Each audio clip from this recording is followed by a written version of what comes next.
Bienvenue dans cette nouvelle séance du Divan renversé. Vous pouvez me retrouver sur toutes les plateformes de streaming, Spotify, Deezer, Apple Podcast et également sur les réseaux sociaux, Instagram et TikTok. Aujourd'hui, nous allons aborder le sujet qui souvent est un facteur déclenchant ou un facteur déclencheur heu, d'une thérapie. Le sujet, c'est la rupture. Alors, il faut savoir que la rupture, c'est universel. On vit tous des ruptures dans nos vies. On vit pas que des ruptures, amoureuses. On peut vivre des ruptures amicales, on peut vivre des ruptures professionnelles et on peut vivre, en fait, des ruptures de vie tout court. Je m'explique. Bon, on viendra tout à l'heure, sur, la rupture amoureuse parce que je pense quand même que c'est celle qui va, le plus parler aux gens. Quand on parle, par exemple, de, rupture de vie. La rupture de vie, c'est, lorsque vous êtes sur votre chemin de vie, tranquillement, il y a pas de souci, vous avez vos petites habitudes, vous avez, trouvé un certain équilibre et boum, vous avez un accident de la vie. Alors l'accident de la vie, ça peut être, un vrai accident de la vie, hein, qui, va, vous empêcher en fait, de continuer à être sur la dynamique que vous vivez habituellement.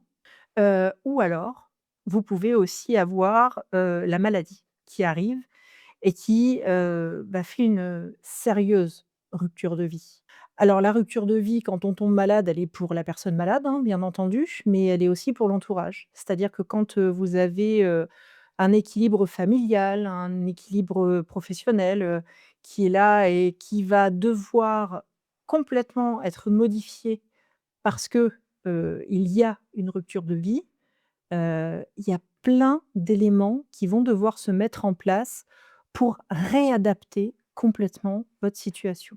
Ça peut, pour certains paraître, pas très compliqué, parce que, ils vont se dire: «Bah, écoute, oui, voilà, il m'arrive un pépin, je vais m'adapter, je vais faire différemment». Sauf que, je donne l'exemple, assez terrible, c'est quelqu'un qui perd l'usage de ses jambes, il va pendant un moment pas vivre comme d'habitude. Et voire même après. Certains ne s'y feront jamais et cette rupture-là, en fait, c'est la rupture qui va devoir annoncer, les étapes d'un deuil d'une vie d'avant. Ça va devoir annoncer une réadaptabilité à la vie qui va vous être proposée et ça va aussi, imposer de se réadapter à la personne qui vit cette rupture de vie. Donc en fait, les ruptures de vie dues à des accidents de la vie, donc là, en l'occurrence, j'ai parlé de l'accident qui pouvait faire perdre l'usage des jambes, par exemple. Ça n'impacte pas que la personne en elle-même, ça impacte aussi tout un environnement qui va devoir être adapté et je pense que quand on parle de rupture, il y a le mot adaptabilité ou adaptation là derrière qui va pas être loin. Entre les 2, il doit y avoir, deuil et reconstruction. Je pense qu'on peut, on peut les caler entre l'adaptabilité ou l'adaptation et la rupture, mais on est dans ces cheminements-là. Donc ça, c'était, la partie pour, les accidents, les ruptures de vie et si vous êtes intéressés, pour qu'on en parle plus longuement, je vous invite à me le dire dans les commentaires parce que je serais ravie de pouvoir vous faire, une séance là-dessus, voire même, élaborer un peu plus les choses, avec, des exemples concrets qui peuvent arriver et qui pourraient intéresser et les personnes qui sont, dans cette rupture-là, mais également tout, l'environnement, peut-être qui le vit et qui ne peut pas exprimer correctement sa souffrance, pour, X, Y raison. Maintenant, il y a la rupture amoureuse et la rupture amoureuse, on l'a plus ou moins tous vécue. Ceux qui l'ont jamais vécue, mais tant mieux pour vous, vraiment et continuez en fait à maintenir correctement, les relations pour que, ça ne vous arrive jamais. Mais en règle générale, la rupture, quand elle est amoureuse, c'est le drame d'une vie. C'est un monde qui s'effondre. Mais en fait, c'est le monde intérieur. C'est le cœur qui, se brise en 1000 morceaux. C'est, l'arrêt, de toute une idéalisation de vie qui avait, été faite, en fait. Quand vous êtes avec quelqu'un, vous vous projetez dans l'avenir. Mais votre projection dans l'avenir, en règle générale, elle est faite à 2. Elle est peu faite seule et c'est souvent erreur. Alors je dis erreur, mais en vérité, c'est complètement naturel. Je veux dire à partir du moment où, les gens se mettent en couple, où ils décident de créer un chemin commun, bah, ils ont l'impression que les activités, qu'ils vont faire, il va falloir les faire ensemble, que les loisirs qu'ils vont avoir, au-delà, hein, bien sûr, d'avoir, des activités individuelles qui vont faire perdurer l'équilibre du couple.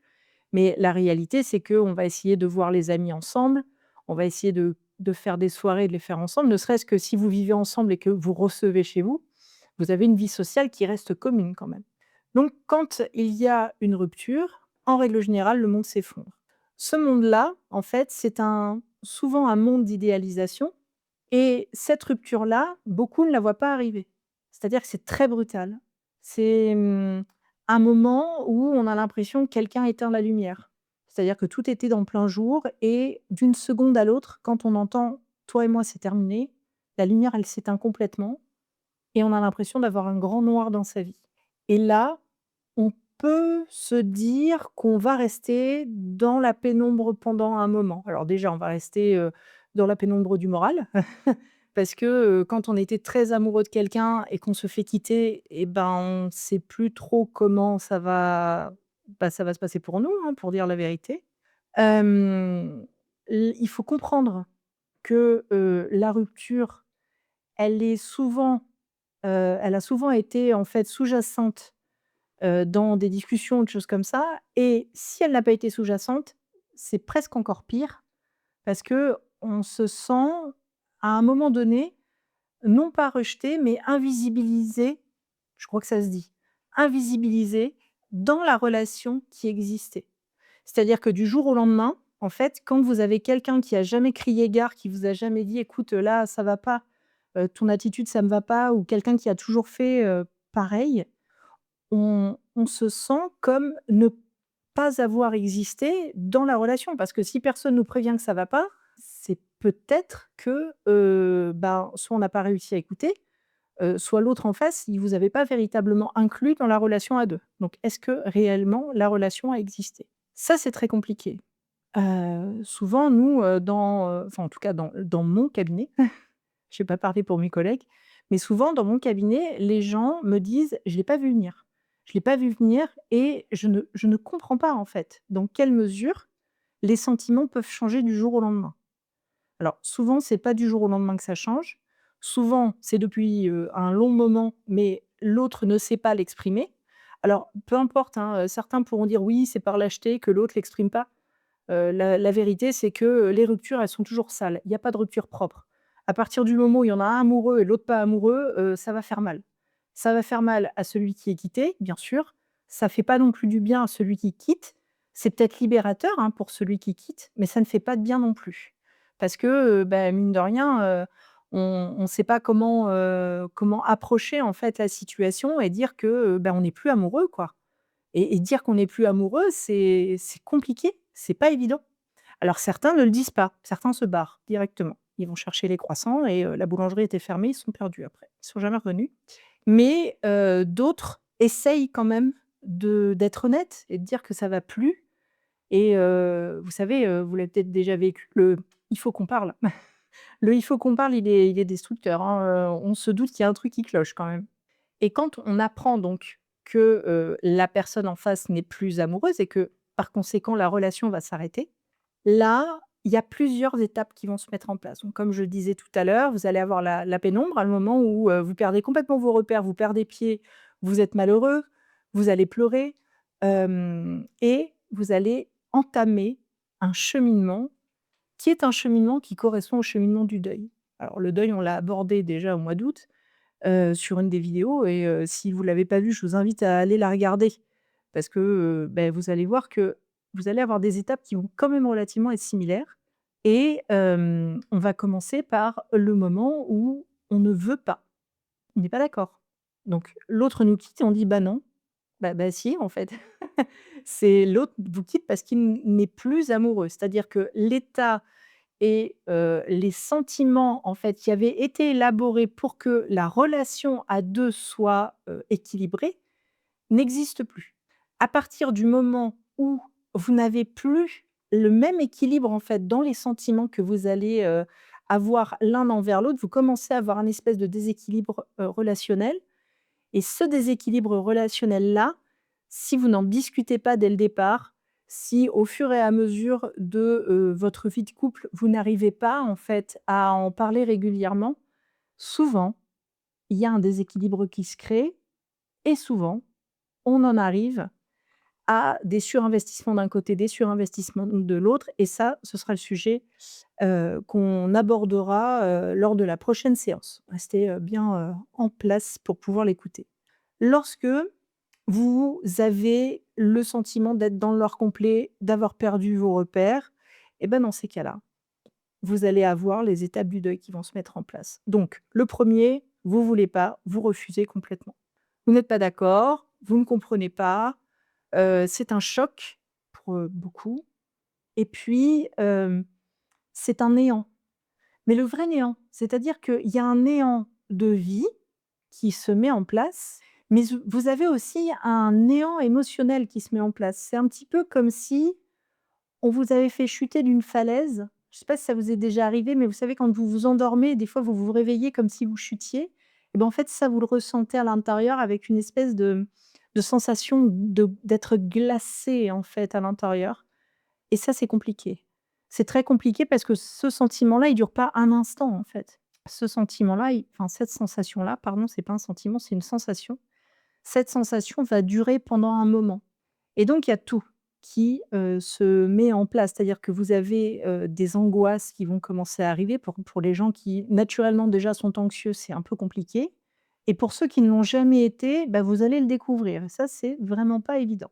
La deuxième chose, c'est que vous allez être très en colère, parce qu'il faut bien reprendre le dessus d'un côté ou de l'autre. Il faut trouver une issue et l'issue souvent, c'est la colère parce que vous considérez que c'est injuste. Vous considérez que c'est injuste parce que vous avez aimé l'autre et que vous l'aimez encore. Et comment est-ce possible que la personne face à nous, que l'on a pris à un moment donné pour une extension de nous-mêmes, puisse nous dire que son ressenti à lui n'est pas le même que le nôtre? Vous savez, c'est un petit peu comme les petits qui ont un doudou dans la main et ils considèrent que le doudou, c'est lui. À quel moment, en fait, le doudou en face, il peut, ne plus être là? Je vous laisse, vous rappeler, le jour où votre enfant a perdu son doudou. C'était, le drame absolu. Le drame, peut-être même le premier drame de l'enfant. En fait, tout ça fait que, à un moment donné, on arrive à un état donc de sentiment d'injustice, une émotion de colère qui peut, se mettre en place. Alors soit la colère, vous la gardez pour vous et certains malheureusement la retournent contre eux ou au contraire, on va l'exprimer à l'autre en disant qu'on n'est pas content, que c'est pas normal, je reste poli. En règle générale, on est un peu moins poli que ça, mais on s'en prend à l'autre de ne pas, être resté constant dans ce qu'il ressentait et dans le fait, bah, limite, d'avoir un peu lâché la rampe en plein milieu du marathon, quoi. Donc il y a ça. Une fois que, pour certains, la colère s'abaisse un peu, vous avez le moment où, bon, bah, vous comprenez que l'autre ne reviendra pas et ben, il faut bien faire quelque chose. Donc, vous avez 2 choix. Soit vous restez, dans l'idée que ça n'est pas juste, que ça va pas aller et vous vous enfoncez, en fait, dans un espèce de mal-être. Ça n'est pas volontaire, que les choses soient claires. Ça n'est pas volontaire que d'être dans du mal-être suite à une rupture. C'est comme ça que vous allez peut-être avancer. Ce mal-être-là, selon le degré, il doit être accompagné. N'hésitez pas, si vous vivez mal une situation, plutôt que de commencer à élaborer, des scénarios, dramatiques, sur, votre future vie, faites-vous accompagner. N'hésitez pas, alors soit, se faire accompagner par ses amis, soit se faire accompagner par un professionnel de santé mentale qui va véritablement pouvoir vous dire: «Attendez, là vous êtes en train de parler d'une situation qui, était de l'ordre d'un cheminement qui était commun, mais aujourd'hui, en fait, le commun n'existant plus, vous devez retrouver un cheminement individuel qui va vous permettre de reprendre le dessus sur vous-même. Et puis, pour ceux qui, vont gérer leur colère correctement, eh ben, il va y avoir l'étape de la reconstruction. Alors cette étape de reconstruction, elle est super sympa, mais elle est super compliquée. Elle est super sympa parce que dans l'absolu, vous allez prendre le temps pour vous et par vous-même de vous dire: «Qu'est-ce que je vaux? Qu'est-ce que je suis? De quoi je suis capable?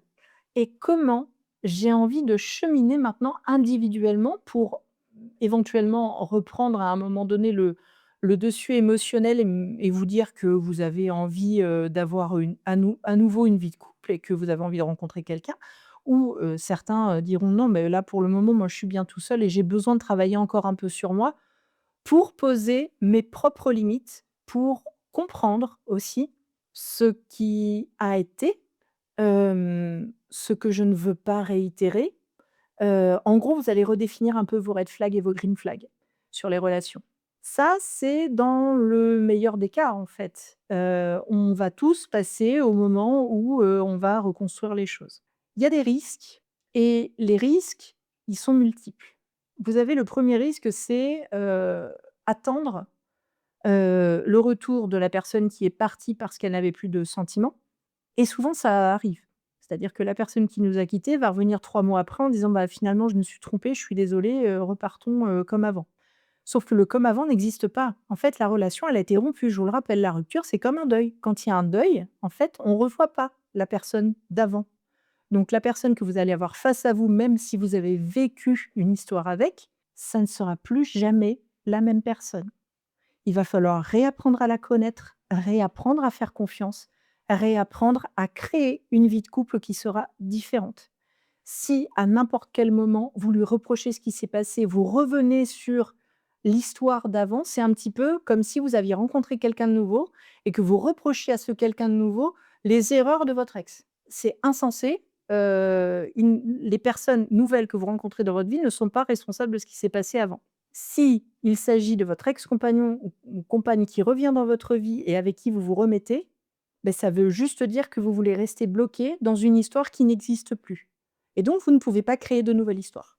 Donc après, c'est à vous de voir si vous vous sentez prêt à repartir, en fait, sur une histoire avec, la personne qui vous a quitté ou que vous avez quitté, hein, l'un ou l'autre, ou alors si vous considérez que non, les ruptures, en règle générale, elles arrivent pour une raison et il faut savoir, en fait, passer à autre chose. Alors, on peut garder la personne dans sa vie, hein, c'est pas le propos.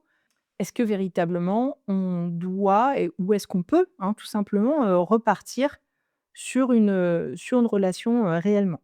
Quand je parle de relation, hein, je parle de relation de couple solide avec l'élaboration, d'un chemin commun. On est vraiment sur l'élaboration du couple et vous avez aussi, heu, le risque, si la personne avec laquelle, vous avez rompu ou par laquelle vous avez été quitté revient, c'est d'avoir tout un moment où vous allez idéaliser, en fait, cette personne.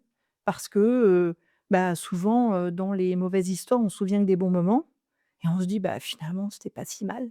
Oui, alors c'était pas si mal, c'est pas faux, mais enfin, n'oubliez pas pourquoi vous avez quitté la personne ou pourquoi la personne s'est faite quitter, enfin, ou la manière dont vous avez été quitté. C'est-à-dire que vous avez vu peut-être une part extrêmement sombre de l'autre et cette part-là, elle existe encore et elle peut réexister encore. Les gens, hem, peuvent faire des erreurs dans leur vie, hein, bien entendu, on en fait tous, mais la réalité reste quand même que la manière de faire, souvent, elle est ancrée. C'est le risque à prendre.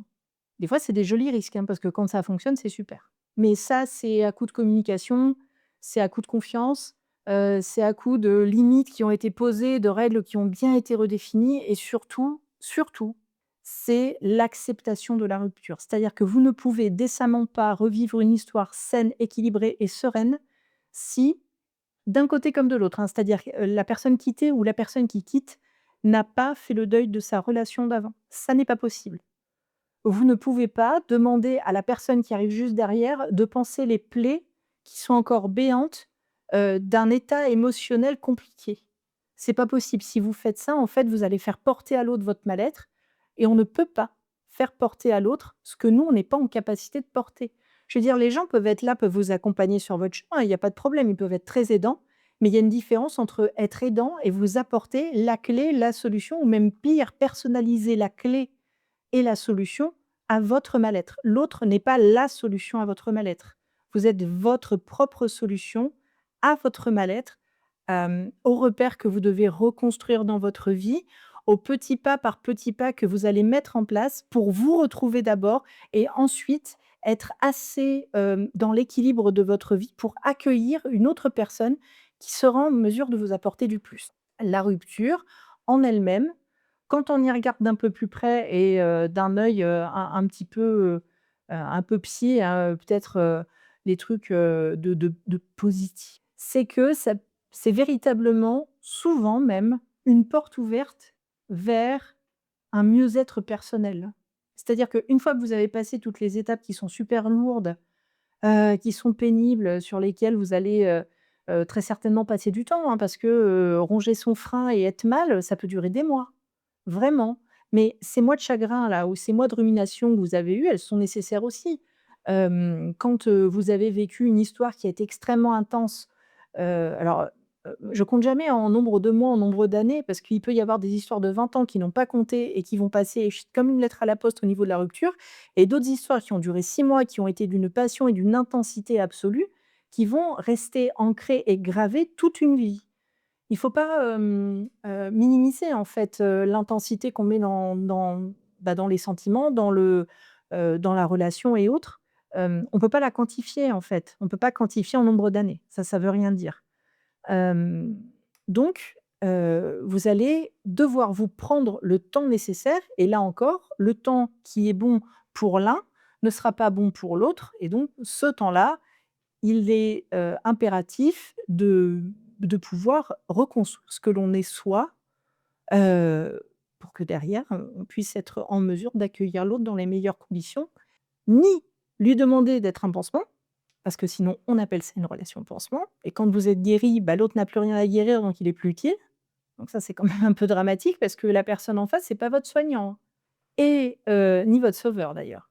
Et la deuxième chose, c'est d'être en mesure de se dire qu'on est quand même fier du chemin qu'on a parcouru entre soi et soi et quand on comprend que, bah, des ruptures, on va en avoir un petit peu toute sa vie, on finit par peut-être prendre aussi un certain positionnement dans le relationnel, non pas dans, la retenue, de l'intensité de l'amour qu'on peut donner, non pas, dans, le fait de se dire, «Ah bah, lui plus jamais je fais confiance, à lui, à elle». Enfin, voilà, les gens qui arrivent dans votre vie, c'est pas les anciens donc en soi, c'est des gens qui ont une espèce de j'allais dire d'innocence dans vos sentiments et dans votre façon de fonctionner. Il faut quand même leur laisser une chance. Le cas échéant, cherchez pas à vous mettre avec quelqu'un.